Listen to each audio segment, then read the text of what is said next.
რაც შეეხება ხმის ნიმუშს, 1000% ფალსიფიცირებული, არათუ სიტყვა ბგერა არ არის ჩემი.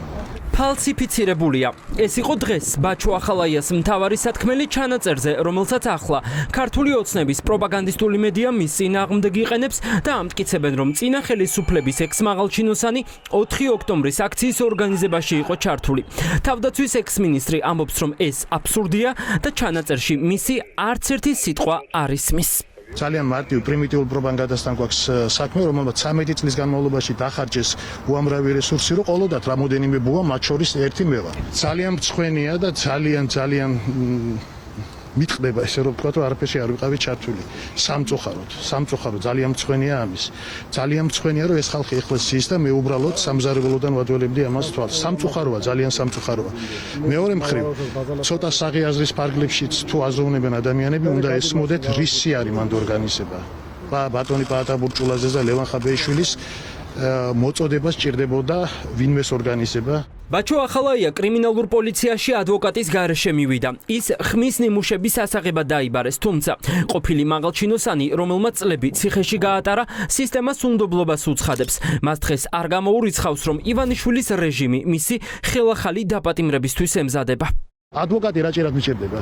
რა ადვოკატი არსებობს, სასამართლო არსებობს, კანონი არსებობს თუ რა?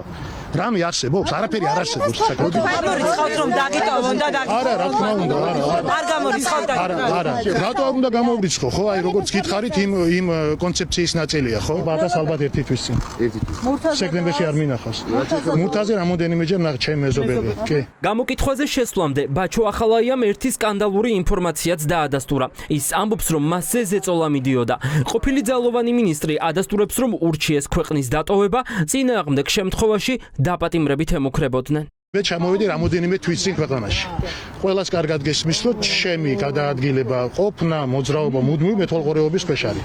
ასე ვიცხოვრე ეს თვეები, პრობლემების გარეშე. ხიათ, თავისუფლად. ერთადერთი დისკომფორტს ქმნიდა ბავშვებისთვის და ოჯახისთვის, რომ მუდმივად ვიღაცა გითვალთვალებს, ამიტომ არც დასამალი მქონია, არც არაფერი. შემოთვლასთან დაკავშირებით, ზოგადად კი, მაგრამ აი ეს არ არის. გითხრეს რომ დაგეტოვოთ. კი, მაგრამ უყურეთ ერთი წამით თუ შეიძლება. მე კი არა თქვენ შემოგითვალეს. ყველა შემოგითვალათ ბიზნეს ივანიშვილმა, ან წახვალთ ციხეში, ან დატოვებთ ქვეყანას, ან გარუსლით. ბაჩო ახალაიას გამოკითხვა გულუას ქუჩაზე დღის პირველ საათზე დაიწყო, ვიდრე შენობაში შევიდოდა, ბევრი ისაუბრა 4 ოქტომბრის აქციაზეც. გონია რომ არის ზუსტად იმ რანგის მშვიდობიანი სამოქალაქო აჯანყების და როგორიც იყო 9 აპრილი. უფრო სხვანაირი კიდევ უფრო ქალქუცას რო ინდენ, იგი იყო მართლა საოცება პირველი შემთხვევა, როცა ადამიანებმა გაბედეს, გააკეთეს, დამარცხდნენ იმ ბრძოლაში. ვერა. უბრალოდ არ უნდა დაინახოს მარტივი ჭეშმარიტება, რომ საქართველოში არსებობენ პატრიოტი ადამიანები, ისეთები როგორიც არის ბატონი პაატა, მურთაზი, ლევანი, სხვები და რომლებსაც არ ჭირდებათ იმისთვის, რომ რაღაც სამოქალაქო მშვიდობიანი აჯანყება მოაწყონ ვინმეს კადმახი. ისე რომ ჯერ არაფერია დადასტურებული, არც გამოძიებას უთქვამს რაიმე და არც ექსპერტიზას დაუდასტურებია საეჭვო ჩანაწერის ავთენტურობა, ქართული ოცნება თავდასხმაზეა გადასული. შალვა პაპუაშვილი ამტკიცებს, რომ შესაძლოა ახალაიას მართლაც ქონოდა კავშირი პროტესტის ორგანიზებასთან. ამ განცხადებით მან ფაქტობრივად დირექტივები გასცა.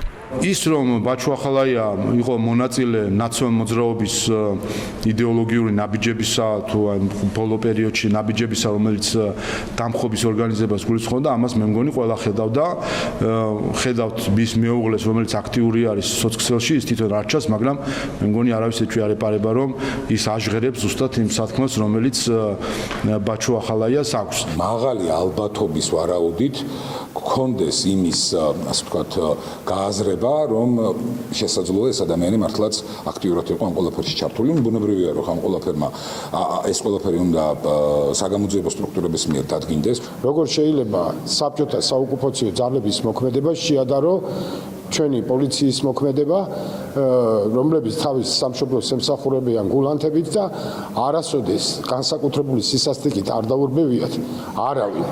ბაჩო ახალაიამ ქართული ოცნების ხელისუფლების პირობებში 10 წელი ციხეში გაატარა. მას 11 ბრალი ჰქონდა წარდგენილი, თუმცა 11-დან 10 ვერ დაამტკიცეს და ციხეში მხოლოდ კრიმინალური ავტორიტეტების ჩვენების საფუძველზე გაუშვეს.